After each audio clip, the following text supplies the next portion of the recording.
Bang, besok Dr. Oki akan hadir di persidangan menjadi saksi seperti apa, Bang? Siapa? Ya.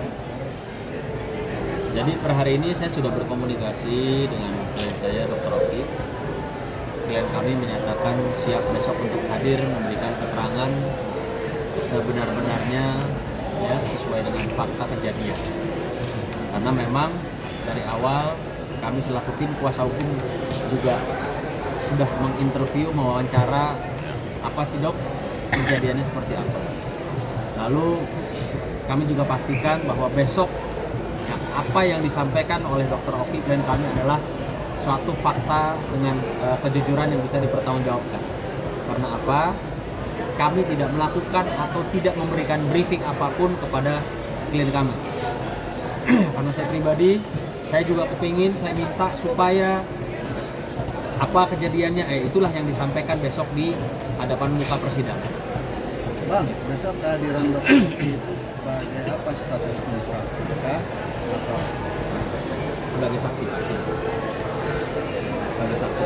saksi dari pihak kejaksaan atau dari Saksi yang berkaitan dengan kasusnya Nikita Mirzani ini, ya. Karena kan kemarin dari kesaksiannya DRG dan sudah disampaikan sama pengacaranya, siapa namanya? Si Anus. Ya, si Pak Anus itu katanya Dr. Oki awalnya. Dr. Oki lah yang sindikat ini, yang merancang ini semua. Tapi si Anus itu pengacara. Saya nggak tahu juga. Saya belum pernah lihat kartu advokatnya soalnya. Jadi besok ya kita sama-sama akan dengarkan keterangan dari klien kami bahwa siapa yang sebenarnya yang dari awal yang menghubungi pihaknya Dr. Oki klien kami maupun akhirnya menghubungi dengan alasan apapun itu menghubungi Mail dan Nikita.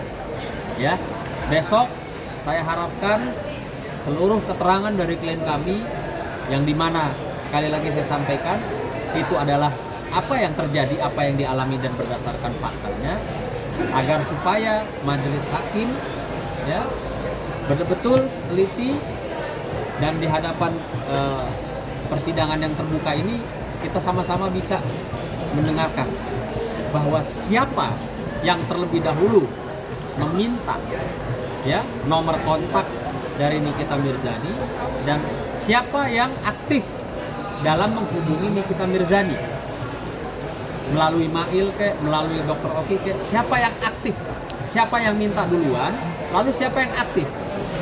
Karena perlu digarisbawahi ya, yang katanya diduga memeras dari awal digembor-gemborkan memeras, orang nggak ada. Kalau orang mau meras itu yang hubungin korbannya. Orang kalau namanya kasus pemerasan tidak akan ada negosiasi, ada pengancaman, ya. Yang ada pengancaman, gua minta 5, lu harus kasih 5. Enggak, awas lu. Nggak ada negosiasi. Ya, jadi besok saya pastikan, saya yakini bahwa Dr. Oki klien saya akan menyatakan asal mulanya seperti apa peristiwa ini terjadi. Siapa yang berperan aktif mencari atau menghubungi pihak klien kami dan akhirnya sampai ke Nikita Mirzani dan Mail, ya. Siapa yang aktif besok akan terjawab. Tapi bukan Dr. Oki kaget nggak sih harusnya dikasih surat untuk menjadi saksi oleh? Nggak kaget kan, memang di pihak kepolisian juga dia sudah jadi saksi. Oh, udah. Udah jadi saksi, bukan ujuk-ujuk. Kan memang udah disebut terus tuh sama si siapa pengacaranya. Dari awal kan dia selalu sebut tuh pengacaranya DRG, siapa namanya? Saya lupa mulu. Anus. Si Anus. Ya pokoknya bapak itulah. Dia selalu bilang ini harus ada tersangka. Dr. Oki harus ditahan. Ya. Dr. Oki adalah sindikat. Yang dimana saya pertanyakan, Anda seorang pengacara, harusnya Anda sebelum menyampaikan ke media, ke publik, Anda memiliki alat bukti apa? Apakah klien kami pernah menjadi terpidana terkait dengan kasus yang sindikat? Karena ingat, sindikat itu konotasinya predikatnya adalah tidak baik. Ya.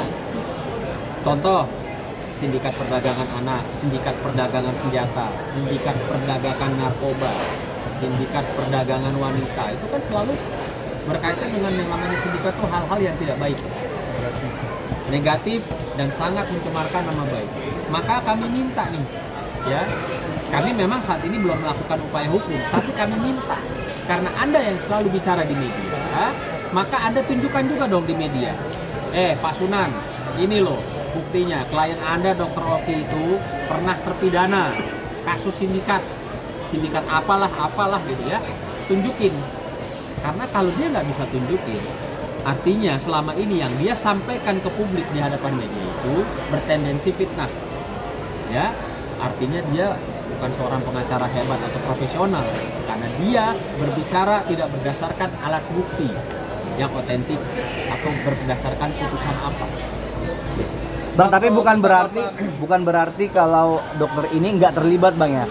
Ada peran juga ya Bang, tapi tetap Bang ada di konflik antara RG dengan NM ini Bang. Peran apa ya? Ya maksudnya mungkin memperkenalkan kan atau menjebatani. Inilah, ini saya udah bilang ya. Siapa sih yang meminta?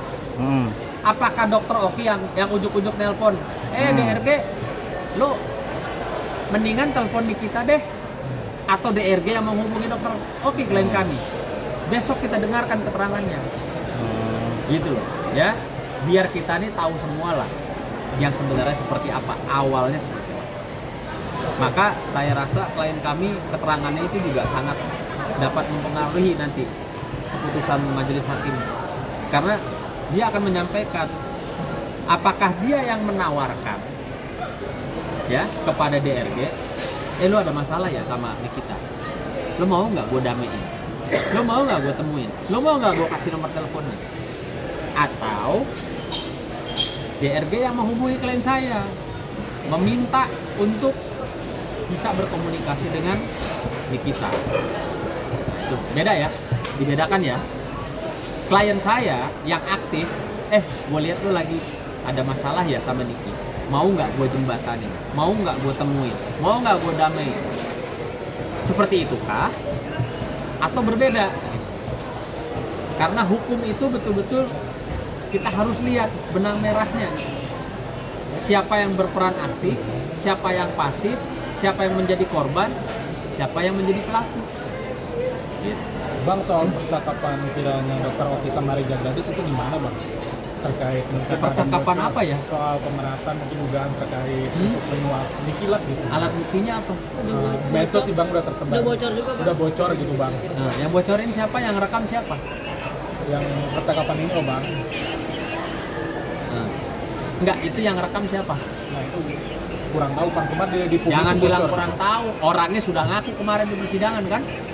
Cuma itu yang ngerekam kalau tidak salah suaminya. Kalau Suaminya merekam. Pertanyaan saya nih buat suaminya DRG, apakah saudara sudah minta izin kepada siapapun yang Anda rekam?